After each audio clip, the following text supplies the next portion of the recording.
Yo soy la luz. Soy el camino, la verdad y la vida.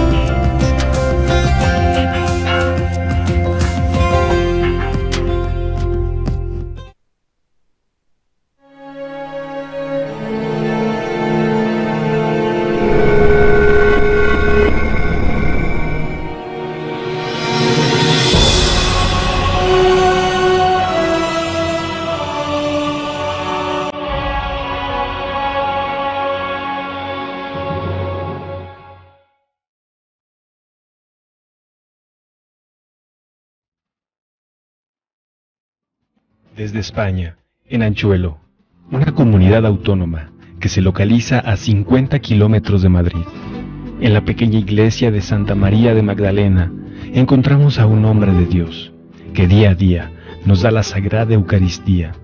Este sacerdote es uno de los guerreros del ejército divino, que luchan contra el reino del mal.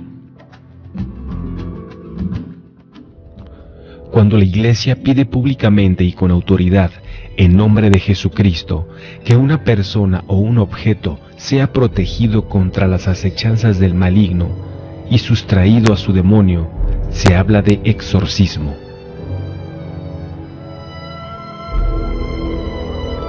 Jesús lo practicó.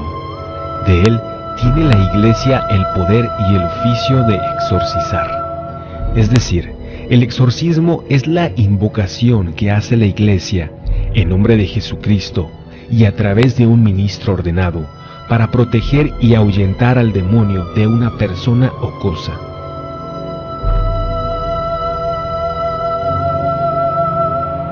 He oído hablar de gente que solamente porque vino el Papa aquí a España y él estaba viendo la televisión, un señor del Partido Comunista ateo, que contaba que se puso un whisky y unas patatas fritas para ver el espectáculo.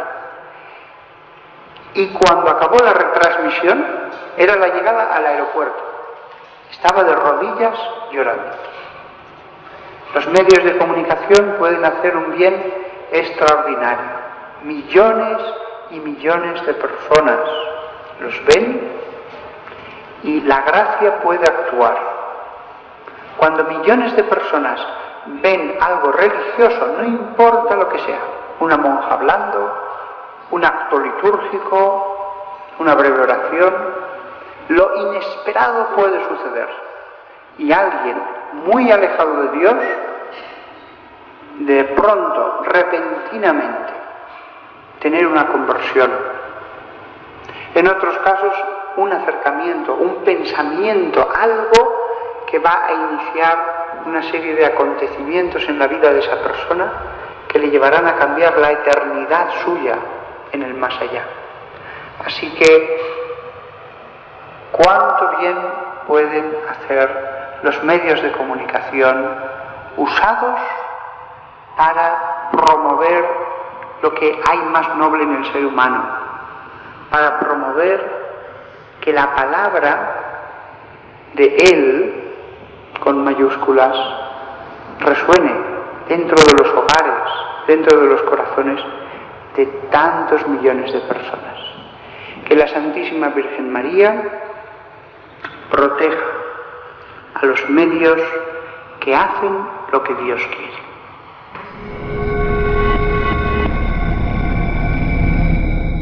El exorcismo existe en la Iglesia porque así lo ha querido Jesús. Si Dios no hubiera querido que hubiera exorcismos, no habría exorcismos. El exorcismo no es algo que decide la Iglesia. Fue enseñado por Jesús mientras todavía estaba sobre la tierra y Él entregó todo poder y autoridad a sus apóstoles para que expulsaran demonios. Desde entonces, la Iglesia hace exorcismos y los hace orando a Dios. La técnica no es lo importante es la oración, el que el sacerdote le pida a Dios que expulse los demonios que hay en esa persona. Y entonces la persona queda liberada. Hay muchos que dudan acerca de los exorcismos y de la existencia de la posesión, pero está en la misma entraña, en los mismos fundamentos de nuestra fe. Desde los años 70 se ha introducido entre muchos clérigos una visión muy racionalista de la religión. Parece una cosa contradictoria que la religión que es fe, que la religión cristiana que está basada en hechos portentosos, las grandezas de Dios, Dios que actúa y que hace cosas que van más allá de las leyes naturales, parece sorprendente que sabiendo esto, que nuestra religión no es una religión solo de la razón, haya muchos servidores de esa religión, servidores del Evangelio, seguidores de Jesús, que critican un aspecto que pertenece a la enseñanza de nuestro Maestro. Esa visión racionalista es una visión muy negativa, porque pone un obstáculo muy grande en la lectura de la palabra de Dios.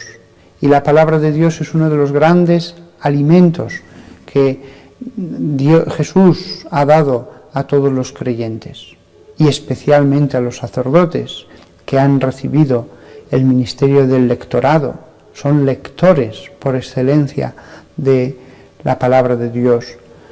El racionalismo impide leer la Biblia con la sencillez de aquellos pastores, de aquellos agricultores para los que fue escrita. La Biblia no ha sido escrita solo para los grandes teólogos y para las personas que han hecho grandes estudios en universidades, etc. La Biblia es un alimento que fue pensado para personas no complicadas. Y por lo tanto, el racionalismo, a la hora de leer la Biblia, implica ir buscando todo el tiempo mientras se lee explicaciones alternativas a aquello que Dios nos está diciendo, a aquellos hechos históricos que son el basamento de lo que después es el templo de esta religión de la nueva alianza. Por lo tanto, creo que es muy importante que los sacerdotes vuelvan a mirar la Biblia con la sencillez con que se hizo en los siglos pasados. Es preferible leerla como un pobre pastor que cuidaba ovejas en la época de Jeremías, a leerla a través de cientos de teorías aprendidas en una universidad de Centro Europa o a través de autores que ciertamente niegan la historicidad de lo que allí se cuenta, que interpretan las enseñanzas de Jesús con tantas glosas, con tantas explicaciones para decir no donde se dice sí y sí donde se dice no, que no hay un contacto directo con la revelación de Dios. No se puede leer la Biblia como una especie de ejercicio de la universidad. Hay que leerla con oración, como el que se acerca al misterio de Dios que se ha revelado. Entonces la lectura sí que tiene su efecto y entonces se ama la Biblia, porque este ha sido un triste efecto del protestantismo, el que parezca que ensalzar mucho la Biblia es algo protestante, cuando en realidad nosotros los católicos no amamos menos la palabra de Dios que lo hacen ellos. Hoy día, en lugares donde hay muchos protestantes, no es así España, Suena sospechoso hablar mucho de que hay que leer la Biblia, pero siempre ha sido el alimento que han aconsejado los santos padres y tantos a lo largo de la historia. La palabra de Dios encarnada en la Eucaristía, la palabra de Dios escrita que nos habla en el libro de los libros, que es la Sagrada Escritura.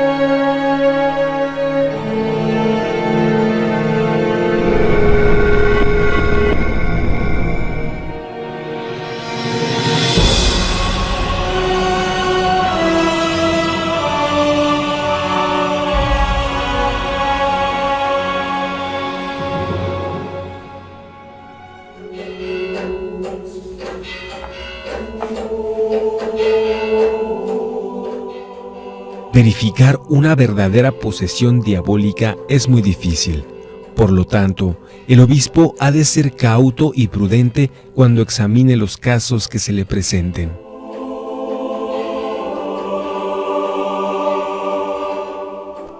El obispo debe conceder el permiso de forma peculiar, es decir, para cada caso y siempre a un sacerdote, nunca a un laico.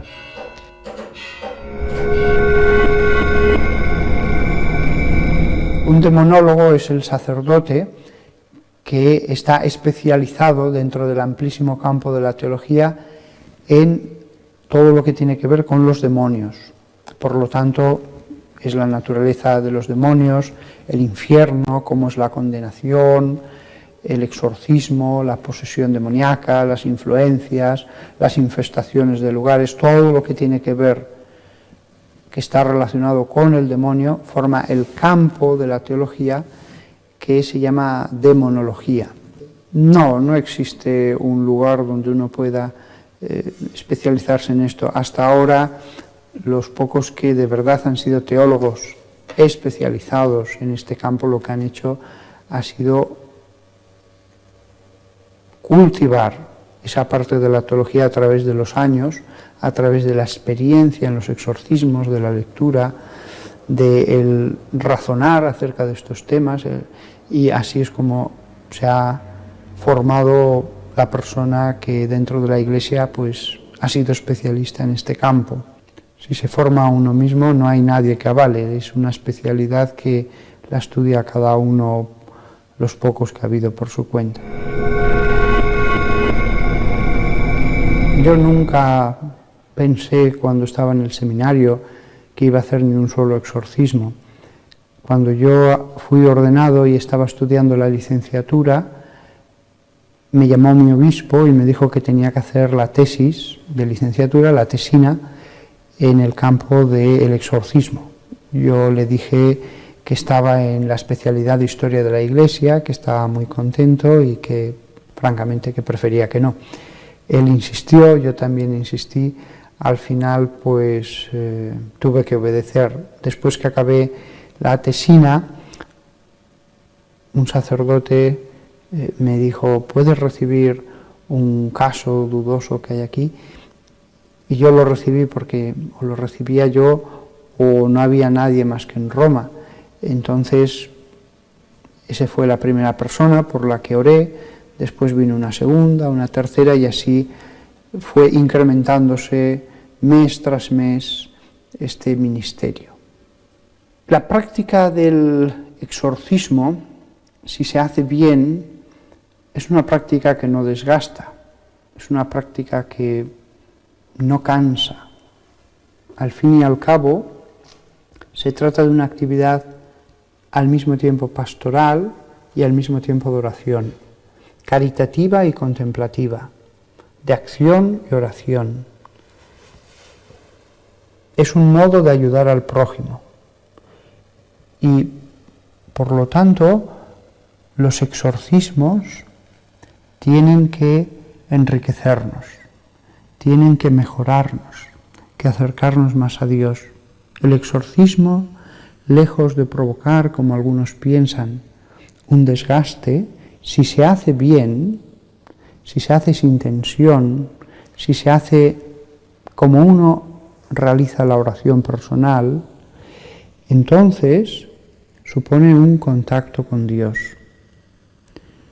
Puedo decir que ha habido mañanas en que después de orar por 3, 4, 5 personas, e incluso más, me han preguntado, ¿estará usted cansadísimo? Y les he dicho, no estoy nada cansado.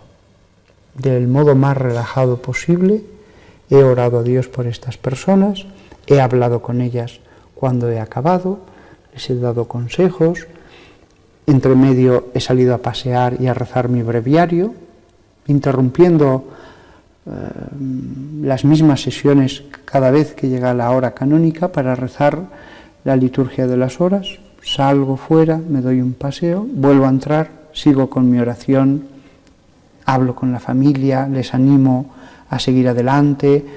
Es decir, la práctica del exorcismo es algo que no desgasta para nada.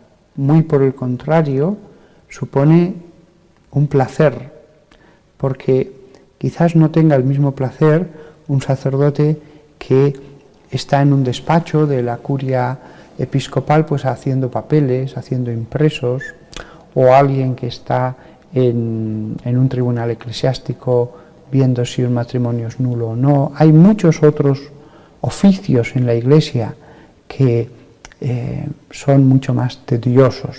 Aquí estamos continuamente tocando el misterio, al borde del misterio. Y vemos los frutos de la oración, vemos los frutos de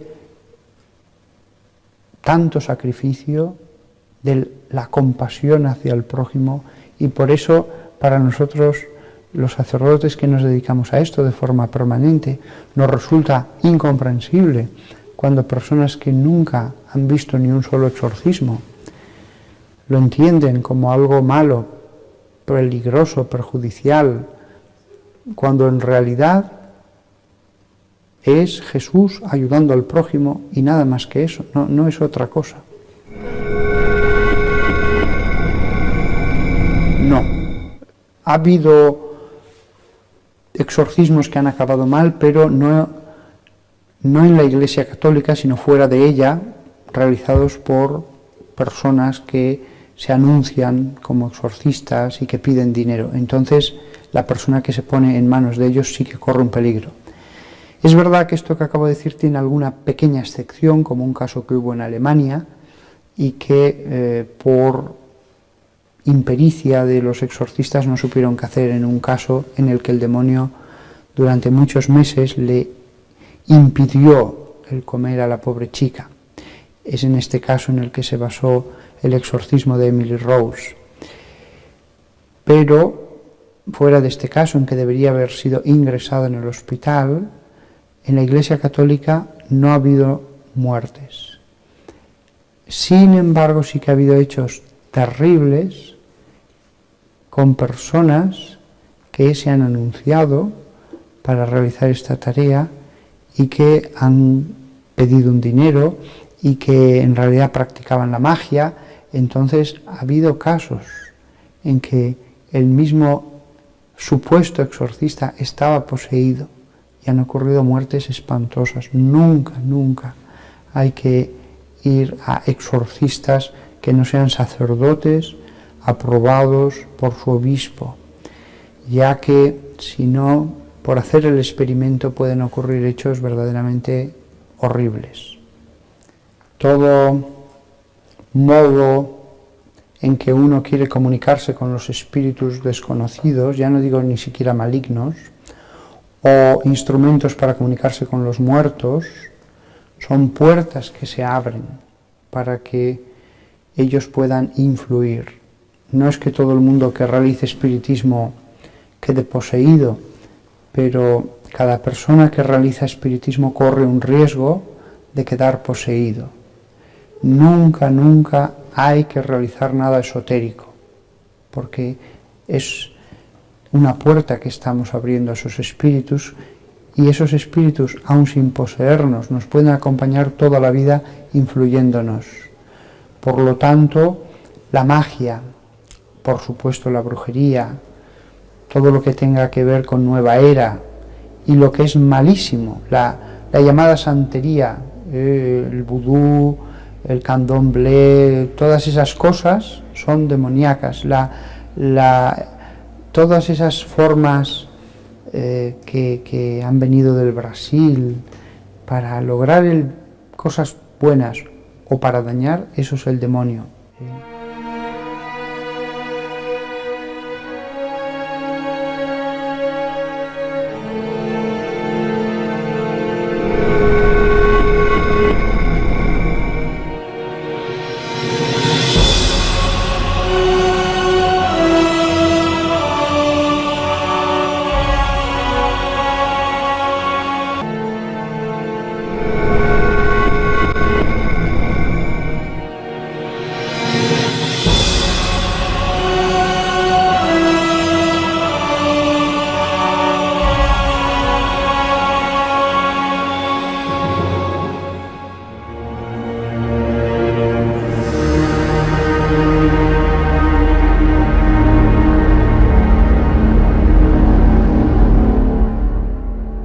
El sacerdote debe estar especialmente calificado por sus conocimientos teológicos y su prudencia ante los conflictos.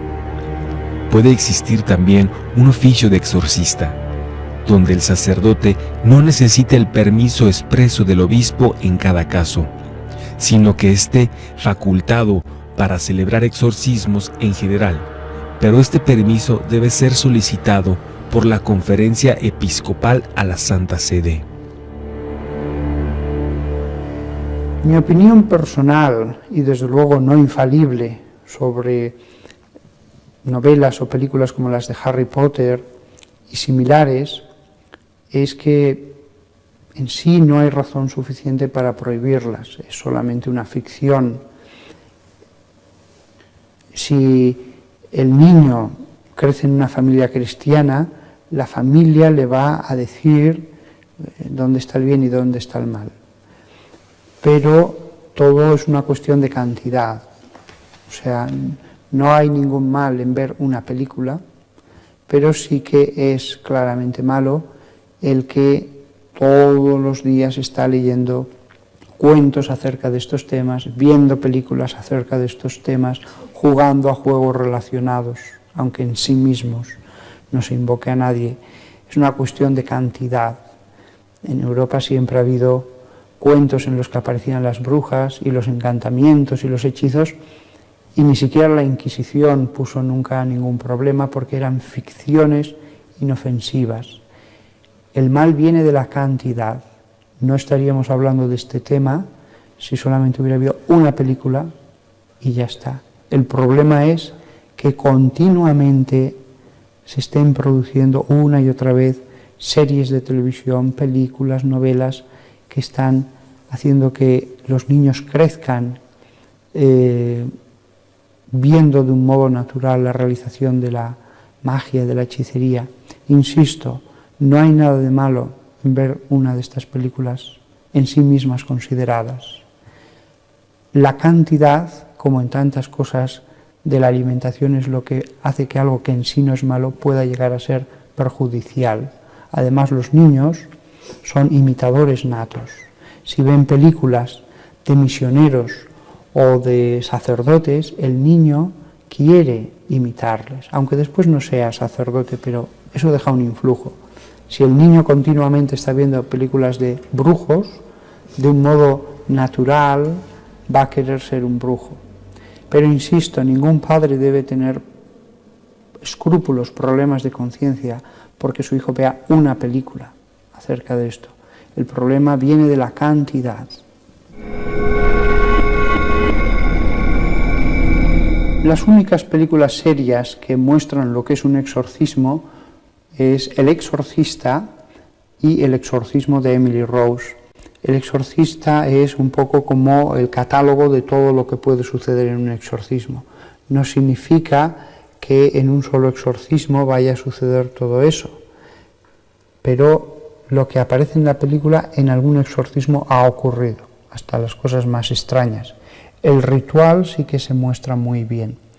La película del exorcismo de Emily Rose es un análisis profundo, muy bueno, acerca de los distintos modos de interpretar la posesión, etc.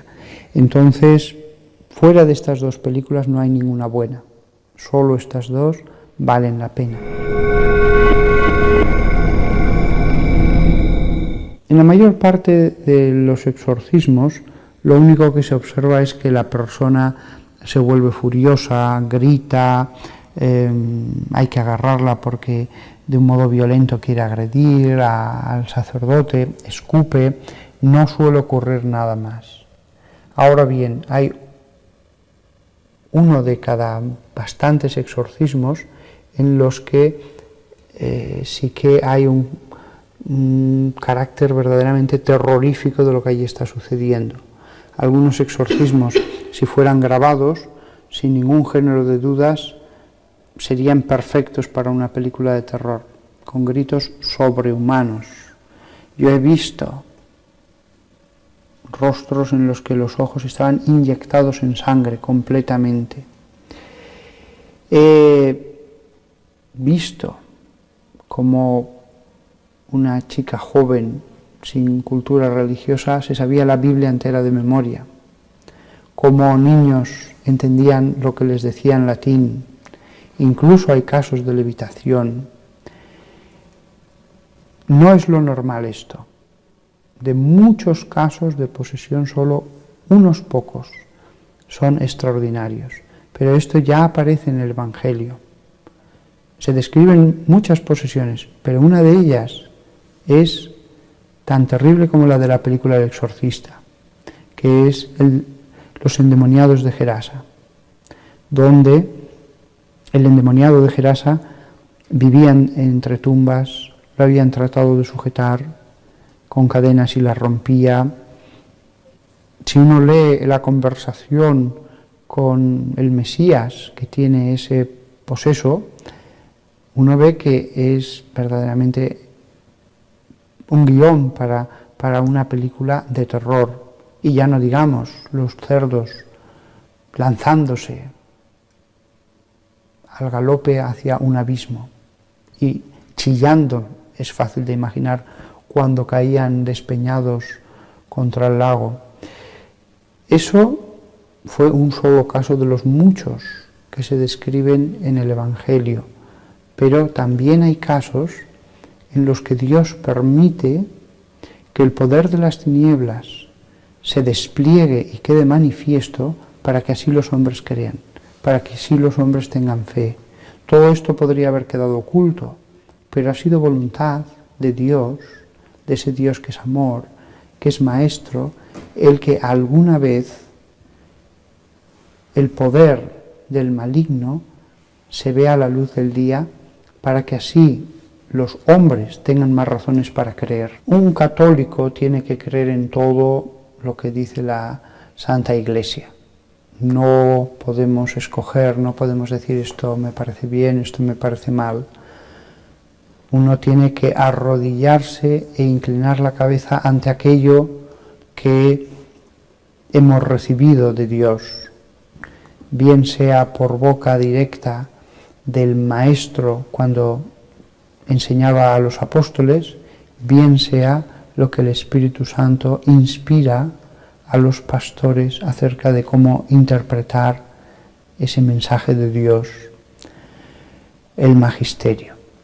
Por lo tanto, un católico no puede ir a el credo de la Iglesia y como en un menú decir esto sí, esto no. Nosotros somos creyentes y la fe es una forma de obediencia a Dios. Vemos cómo en las cosas humanas tantos se equivocan. mucho más nos equivocaríamos si en cosas que son invisibles y celestiales, aquí cada uno tuviera su opinión. Lo que pasa es que aquí está implicada la salvación del alma, la eternidad. Por eso Dios no quiso que hubiera riesgos en este campo y Él nos dijo, esto es lo que hay que creer. Y eso nos da una tranquilidad, una seguridad, nos permite hacer un acto de virtud diciendo, Señor, creo. Incluso en los momentos en que uno puede decir, Señor, no entiendo nada, me parece justo lo contrario, pero yo creo. Eso tiene un valor. La fe, si ya estuviéramos viendo a Dios, sería imposible. Si ya viéramos a Dios, no habría fe. Jesús no tuvo fe. Él era Dios. Y por lo tanto, debemos entender que la fe es una virtud. Y es una virtud que debemos practicarla mejor. Tenemos que profundizar en ella y meditar en ella. No podemos, por parecer modernos, decir esto no. Sea cuestiones de materia sexual, sea cuestiones demoníacas, sean otras cuestiones del magisterio. Porque en el cielo no reina ni la antigüedad ni la modernidad, solo la verdad. Y si vemos qué cosas les costaba creer en otros siglos, nos causan gracia. Hubo épocas en que tenían grandes dificultades en creer cosas que ahora no nos cuestan nada, y cosas que a nosotros nos cuestan mucho, en otras épocas se daban por supuesto en toda la sociedad. Por ejemplo, ciertos aspectos de la moral sexual, en muchos otros momentos de la historia, ni los menos religiosos ponían en duda que esos eran los fundamentos de la ley natural que sustentaban la sociedad. Sin embargo, hoy día eso cuesta mucho a muchas personas. Sin embargo, hubo épocas en que les costó entender cómo un Dios podía sufrir tanto y tuvieron dificultades para entender que Dios auténtica y realmente se había hecho hombre con un cuerpo y había sufrido en ese cuerpo. Con lo cual, las dificultades son variadas y lo que hoy nos cuesta mucho de creer, en el más allá diremos, ¿cómo pudimos tener tanta miseria, ya que habíamos entendido toda la construcción eclesiástica acerca de Dios y lo que es la fe, y pusimos problemas en aspectos nimios, pequeños, que no importaban, ya que habíamos hecho el sacrificio más grande.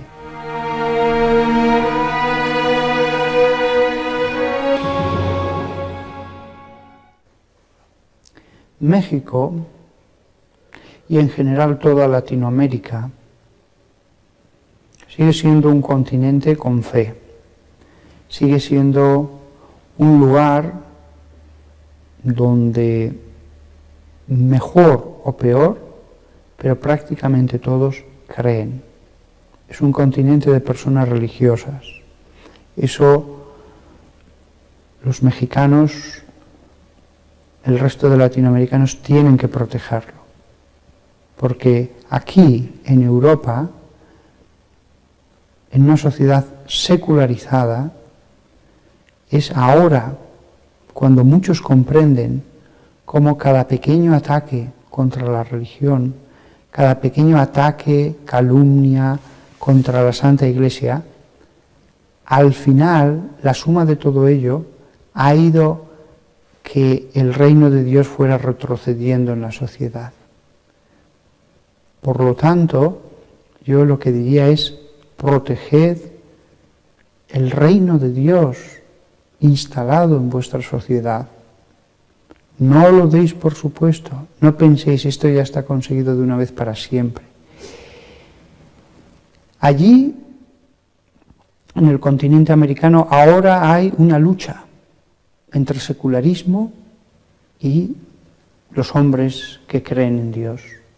Y solamente unos saldrán vencedores. Es ahora el momento de luchar y esforzarse, no ya solamente por mantener una fe personal, sino por conquistar la sociedad para Dios, porque el reino de Dios en la tierra y la ciudad del hombre sean una misma cosa. Aquí la guerra está bastante perdida. El pesimismo, el realismo que impera ya entre los obispos e incluso la curia vaticana acerca de cómo Europa ha apostatado, cómo vamos camino de que los cristianos sean una pequeña minoría. Digo vamos camino porque todavía quedan personas mayores, pero entre la juventud ya nadie va a la iglesia, son minorías. Eso es lo que hay que evitar allí. Y eso, pues a través de la oración, a través del apostolado, a través de planes y estrategias. Porque a mí hay una frase de la película Beckett que me impactó mucho cuando era seminarista. Le dice el arzobispo de Londres al arzobispo de Canterbury que no se preocupe, que la Iglesia resistirá todo porque así lo dijo Jesús. Y el arzobispo le dicen: no, monseñor, el reino de Dios se defiende como cualquier otro reino. La gente que viene a Europa de América, bien sea del norte o del sur, todos dicen lo mismo. La impresión que les causa el ir a las iglesias y ver que están vacías, que solamente hay los domingos ancianos y prácticamente nadie joven. Ciertamente aquí en Europa se ha producido una apostasía general. Las estadísticas cada año muestran cómo es menos la gente que cree y menos la gente que va a misa los domingos. Aquí ya francamente se puede hacer poco porque es que se dispone de pocos medios. Un país que es rico, como lo es ahora España, pues la Iglesia está luchando por su supervivencia económica. Lo único que puede hacer es sobrevivir. Muchos obispos dicen: ¿pero qué puedo hacer si no tengo dinero ni para construir una sola iglesia más? Tengo el justo para mantener todo. Las estadísticas muestran que en 20 años en España habrá la mitad de sacerdotes. Entonces, la situación es muy grave. Los monasterios se vacían.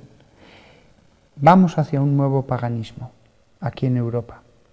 Eso no ocurre hoy por hoy en el continente americano, donde sigue habiendo fe, donde la gente cree. Tiene más pecados, menos pecados, pero es una tierra de creyentes. Y especialmente en México, la gran devoción que existe a la Virgen María les protege de un modo muy especial, sobre todo en el momento de la muerte, aunque muchos hayan llevado una vida descarriada y por el mal camino, la Virgen en el último momento rescata a muchos.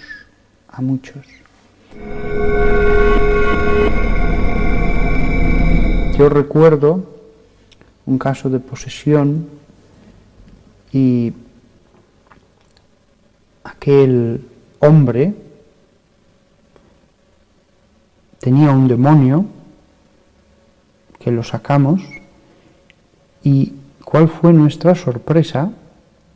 Que una vez que salió el demonio, Exejael se llamaba, había dentro también un alma del purgatorio, un alma que había sido muy mala.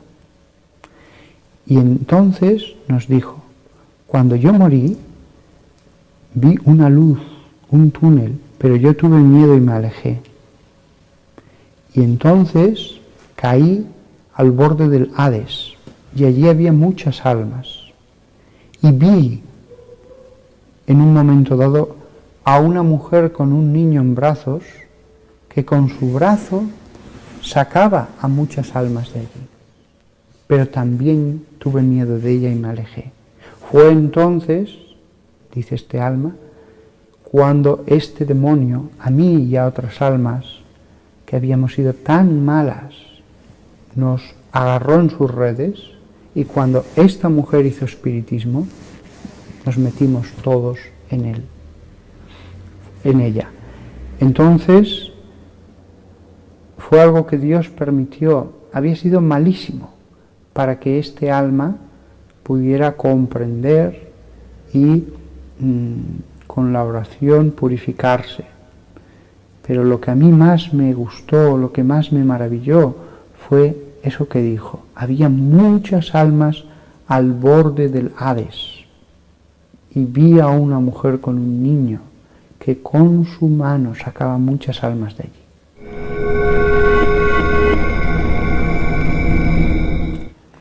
Lo que más aconsejo a todos los que quieran ser seguidores de Jesús es que hagan oración por la mañana al levantarse y por la tarde antes de la cena. Basta con que hagan 10 minutos. 10 minutos por la mañana, 10 minutos por la tarde. Si a eso le añaden en otro momento del día el rosario, tendrán santificado el día. Si a eso añaden 5 minutos, incluso menos si hace falta, de lectura del Evangelio, esa persona entrará en un camino de perfección. No es mucho tiempo lo que estoy diciendo. 10 minutos, un rosario en otro momento del día, 5 minutos. Con eso la vida se transforma. El que está triste tendrá alegría. El que no tiene ilusión tendrá esperanza. El que se siente infeliz se irá llenando de la luz de Dios. Es tan sencillo como ir hacia Jesús. La oración es ir a Jesús. Con que se haga esto es suficiente. Después el Espíritu Santo pedirá más. Después el Espíritu Santo, sin duda, le dirá, ¿por qué no haces un poco más por mí? Pero ¿quién no tiene 10 minutos? ¿Quién no tiene un instante para santificar el comienzo del día y otro el final del día? Con esto, cualquier persona se llena de Dios, comienza a tener presencia de Dios a lo largo de todas las horas, comienza a tener inspiraciones, a hacer propósitos, a mejorar, y el tiempo de prueba aquí en la tierra será un tiempo para acumular el agradecimiento de Dios para toda la eternidad. Si no, la gente pasa por la vida y lo desaprovecha todo. Come, bebe, ve películas, se lo pasa mejor, peor y muere con las manos vacías. La oración es el primer paso para empezar a producir obras, para empezar a producir frutos, el contacto con Dios. En definitiva, la oración es, como hace 2000 años, decir, ve a dónde está Jesús y escúchale, nada más que eso. Si alguien dice, es que no tengo fe, no pasa nada, ve y escúchale, y Él te dará la fe si tú le buscas, si tú lees sus páginas y dices, Señor, si existes, dame la fe. Él la da. Al que le busca, Dios le da la gracia.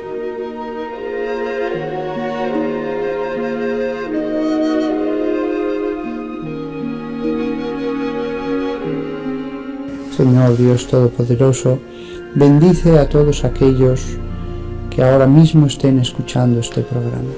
In nomine Patris, et Filii, et Spiritus Sancti. Amén.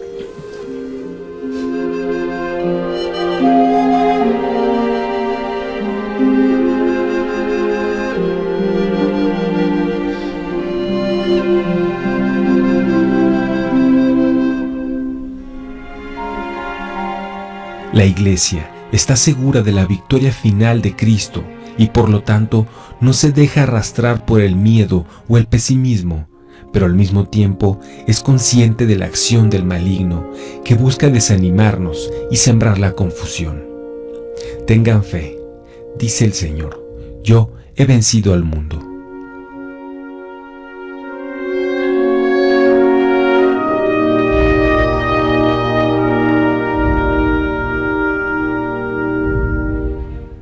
En este marco encuentran su lugar los exorcismos, expresiones importantes, aunque no la única, de la lucha contra el maligno.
usted desea una copia de este programa, por favor contáctenos a los siguientes teléfonos.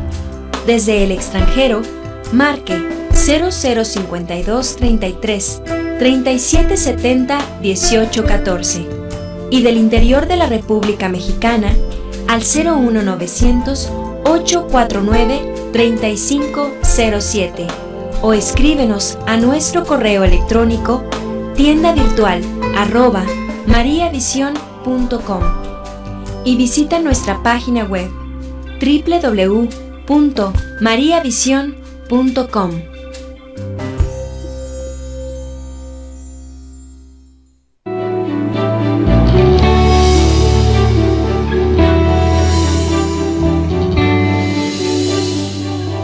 Mariavisión es una señal que transmite a más de 20 países